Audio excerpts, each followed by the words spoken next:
सुनने वाले सभी दर्शकों को संजय पटेल का नमस्कार। शरद पूर्णिमा के शुभ अवसर पर एक प्यारी सी शायरी लिखने का नम्र प्रयास किया है। शायद आपको पसंद आए। गौर फरमाइए।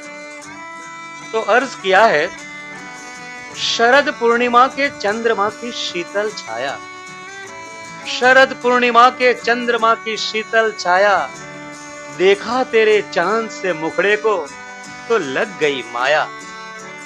फिर चंद्रमा की चांदनी में आपका दीदार क्या पाया, फिर चंद्रमा की चांदनी में आपका दीदार क्या पाया।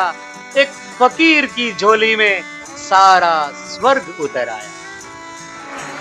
अगर ये शायरी आपको पसंद आई है तो वीडियो को लाइक करना और शेयर करना ना भूलें और संजय पटेल चैनल को सब्सक्राइब करके आपका प्यार जरूर भेजें।